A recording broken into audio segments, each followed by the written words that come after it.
The Grand Galactic Council chamber hung above the blue-white furnace of a supergiant star, a cathedral of power where violence had never occurred. Gravity flowed evenly through layered terraces, each designed for a different species, each seat occupied by beings that ruled fleets, worlds, and extinction events. The air shimmered with translation fields and filtered atmospheres. This was not a place of war. It was a place where wars were decided, and everyone present believed that certainty absolute. When the human delegation entered, the chamber barely noticed. Two figures walked the central aisle. One wore diplomatic gray, posture practiced, expression neutral. The other followed half a step behind, hands relaxed at his sides, uniform unadorned except for a small earth insignia. No visible weapons. No armor. No enhancements. Just fabric, flesh, and stillness. Daniel Rourke moved like a shadow that did not seek attention and therefore drew it. Whispers rippled through the terrace. Too small. Too plain. That was the soldier? Several delegates leaned closer, studying the human escort with academic curiosity. He was shorter than most species present, lighter by orders of magnitude, lacking claws, scales, or plating. His eyes scanned the chamber once, slowly, cataloging exits, distances, elevations.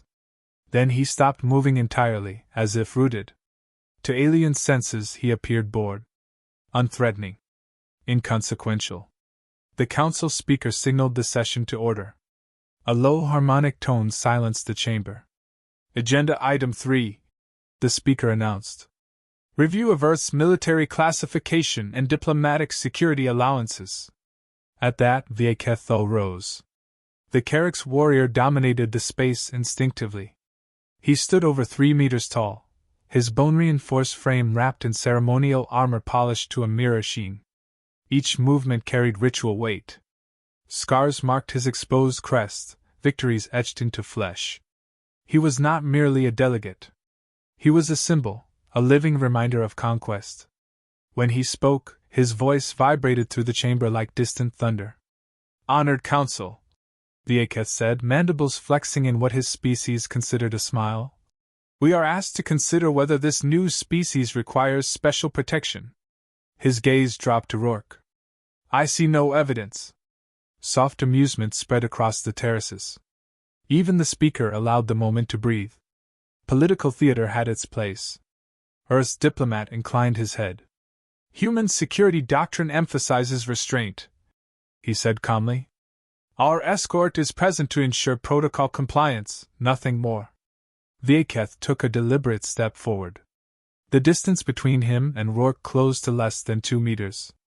Restraint, he repeated, tasting the word. Is that what you call fear, human? Rourke did not respond. His breathing remained slow, measured. Inside his chest, his heart rate ticked down, not up. He adjusted his stance by a fraction, distributing weight evenly, toes angled just enough for balance. No one noticed. No one thought it mattered. The Carrick's warrior circled him once, heavy steps echoing. This one is your protector? Vieketh asked the chamber. On my world, we send children to guard livestock more formidable. A few delegates shifted uneasily. Others watched with fascination. The rules allowed verbal provocation. Physical contact, however, remained forbidden. Everyone knew that. Everyone trusted that. Rourke's eyes stayed forward. His jaw remained loose. Words were irrelevant. He listened instead to the subtle hum of the gravity field, the faint delay in translation lag, the scrape of armor joints. Variables. Conditions. He was not here to win arguments. He was here to prevent outcomes. Vieketh stopped directly in front of him. Their eyes met at last. The warrior expected defiance, or fear, or at least acknowledgement. He found none. Rourke's gaze was empty in the way deep water was empty, unreadable and calm. This, Vieketh said, lifting one massive hand, is what dominance looks like. Several delegates inhaled sharply. The speaker hesitated, then inclined his crest. Symbolic gestures were permitted. Everyone believed that was all this would be. Rourke felt the air shift. He recognized the moment not as insult, but as transition. His mind did not race. It narrowed. Rules aligned cleanly. He did not move. The slap echoed like a gunshot. Rourke's head turned slightly with the force, skin stinging, feet unmoved. He exhaled once, steady. The chamber fell into perfect silence, stunned not by violence, but by its audacity. Vieketh straightened, satisfied, already turning back toward his seat. Behind him, Daniel Rourke lifted his eyes. Time, for him, had just changed shape. Silence swallowed the chamber. Not the respectful quiet of diplomacy, but the stunned vacuum that followed a broken assumption. The echo of the slap still trembled through the layered terraces, rebounding off alloy ribs and gravitic fields before fading into nothing. Hundreds of eyes locked onto the two figures at the chamber's center. Daniel Rourke did not move. The sting on his cheek registered as data, not insult. Heat pressure fading. His body catalogued it and set it aside. More important were the secondary effects: Vieketh's arm position, the shift in his center of mass, the way his weight had rolled forward during the strike. Small things. Telling things. Across the chamber, translation nodes hesitated, uncertain whether to render the moment as aggression or ceremony. Medical sensors spiked, then stabilized. Security systems remained dormant. The Council had rules for war, for assassination, for duels. It had none for this. Vieketh Thul straightened slowly, savoring the shock he had caused. His species believed dominance required witnesses. Without an audience, humiliation meant nothing. He turned his armored back to Rourke, mandibles flexing with satisfaction. "Let the record show," Vieketh said loudly, "that the human did not resist." A ripple of nervous agreement passed through the delegates. Some nodded. Others stared, uncertain why their chests felt tight. The speaker shifted, crest feathers twitching, but did not interrupt. The gesture had been permitted. The rules still held. Rourke's breathing remained even. Inside his mind, a clean list assembled itself. Physical contact, confirmed. Threat escalation, probable. Intent, dominance display, not lethal. Rules of engagement, updated. He rolled his shoulders a fraction, loosening muscle memory that had been waiting for permission. His hands stayed open. Fingers relaxed. He did not advance. Not yet. The human diplomat took a cautious step forward. "Champion Thul," he said, voice steady but strained, "this demonstration is concluded." Vieketh laughed, a harsh sound like stone grinding stone. "Concluded? I have merely shown restraint." He gestured broadly to the chamber. "See how fragile their guardians are. How careful they must be, even when struck." His gaze flicked sideways, searching for reaction. He expected anger. He expected shame. He expected the small mammal behind him to shrink. Rourke raised his eyes fully now. The look was not hostile. It was focused. Vieketh felt it before he understood it. A prickle at the base of his crest. A sudden awareness that the space behind him was no longer empty. Several alien delegates leaned back instinctively. One of the elder tacticians, a being who had survived 6 planetary sieges, felt a chill creep through his secondary hearts. He did not know why. Only that predators, real ones, did not announce themselves. "Soldier," Vieketh said without turning, "you may thank the Council's mercy. On my world." Rourke spoke for the first time. "Turn around." The words were quiet. Flat. Untranslated inflection passed cleanly through the field. It was not a request. Vieketh paused. Laughter died in his throat. He turned, armor plates shifting, eyes narrowing. "You dare issue commands?" Rourke stood exactly where he had been struck. No forward lean. No clenched jaw. His posture was neutral in the way only training could achieve, balanced and ready without advertising intent. "You made contact," Rourke said. "That changes things." The chamber seemed to constrict. Gravity fields compensated automatically as several delegates shifted backward. Somewhere in the upper tiers, a data analyst began running probability trees at frantic speed. Vieketh's mandibles flared. You think that touch was violence? He snarled. That was instruction. He stepped closer again, invading space deliberately. This time, Rourke adjusted his footing openly, one foot sliding back a few centimeters. It was a small movement. To trained eyes, it was everything. Champion Thull, the speaker warned, voice edged with uncertainty. The demonstration has exceeded. Vieketh raised a clawed hand, silencing him. Observe, he said, never taking his eyes off Rourke. This is how fear looks before it breaks. Rourke's vision narrowed, not from adrenaline but from clarity. The chamber faded to outlines and distances. Vieketh became a system of levers and vulnerabilities. The armor was irrelevant. Bone density noted. Neck articulation logged. Balance assessed.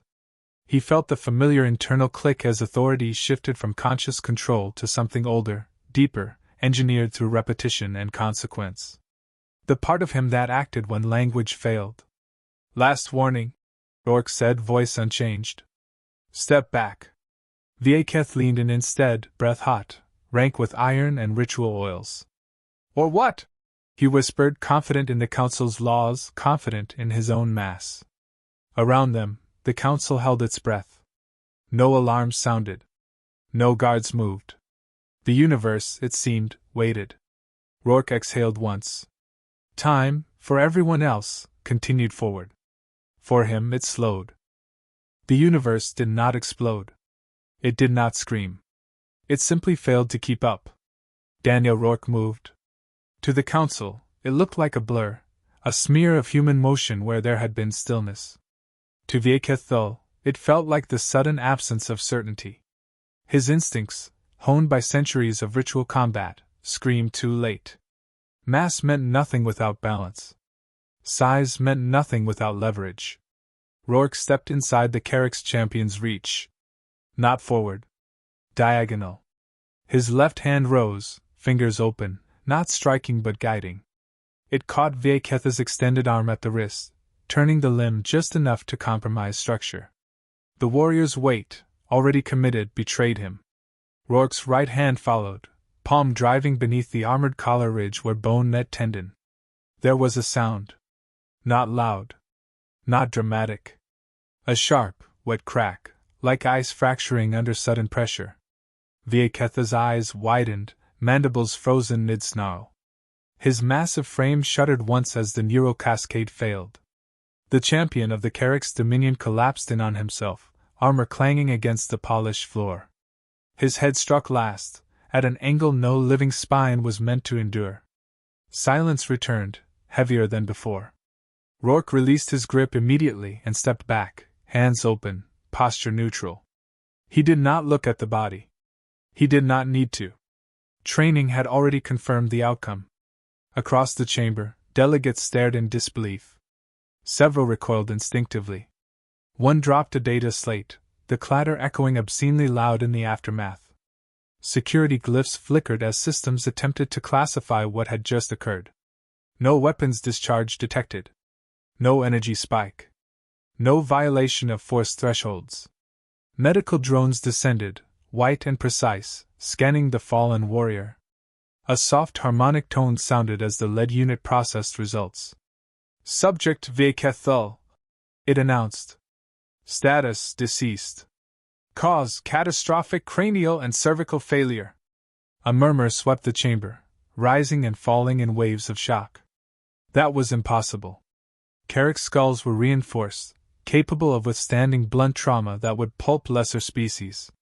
No unarmed being should have been able to. Rourke stood motionless, eyes forward. The speaker's crest fluttered in agitation.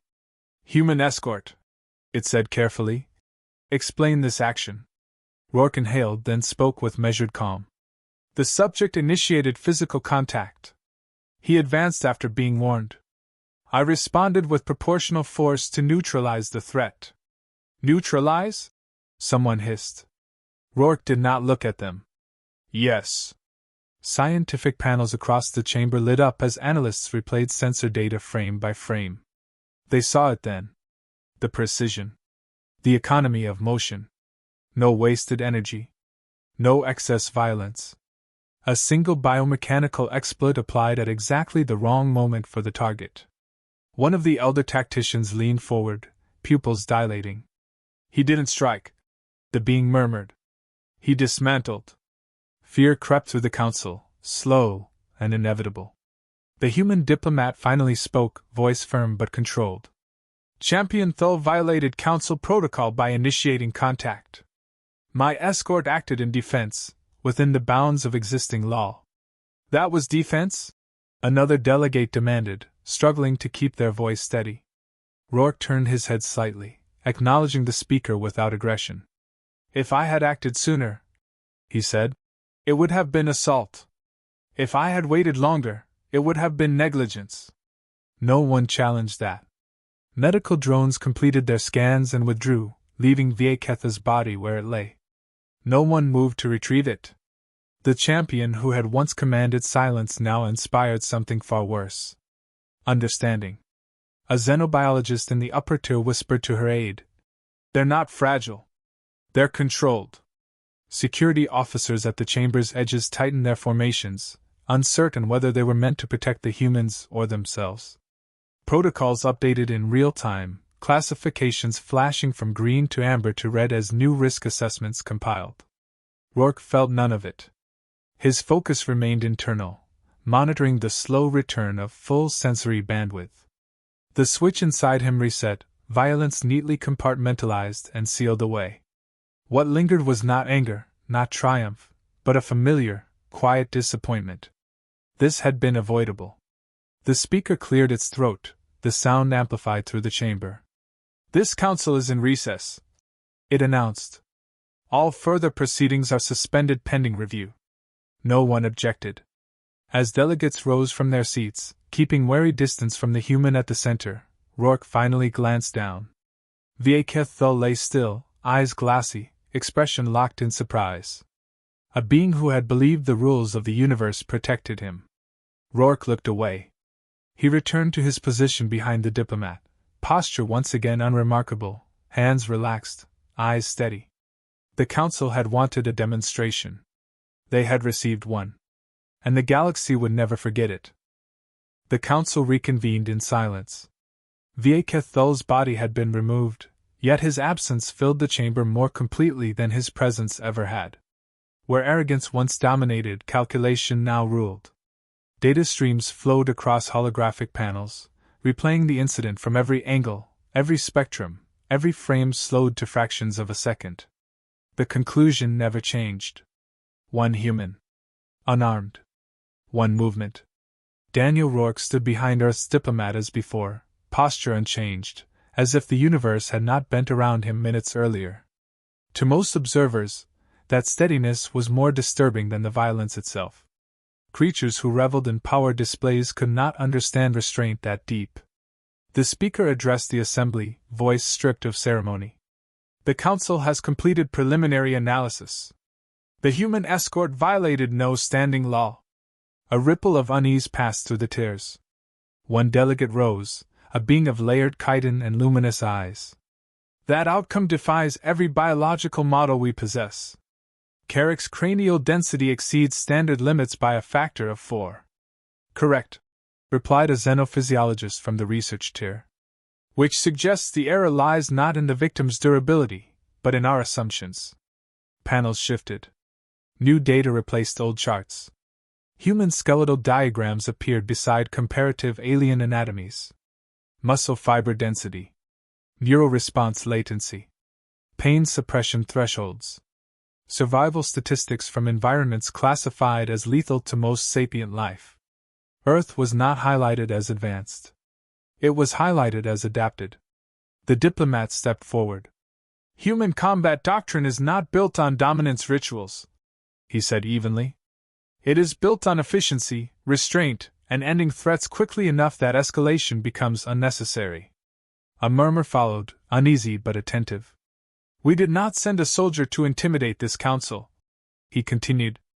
We sent one to ensure nothing like this occurred. Unfortunately, provocation overruled prudence. Several delegates shifted their gaze toward Rourke, then away just as quickly. A military analyst spoke next, voice tight. Your species trains individuals to act like that? Yes, the diplomat replied. We train them to act only when required. That distinction landed heavily. The speaker inclined its crest. The Council recognizes its failure to adequately assess human close-quarters capability. Earth's classification will be revised effective immediately. Holographic text flared across the chamber. Species status update, humanity. Threat tier 1. Designation, apex close combat species. The words lingered, impossible to ignore. Additionally, the speaker continued, a new protocol is hereby enacted. No council member, delegate, or champion shall initiate physical contact with a human military escort under any circumstances.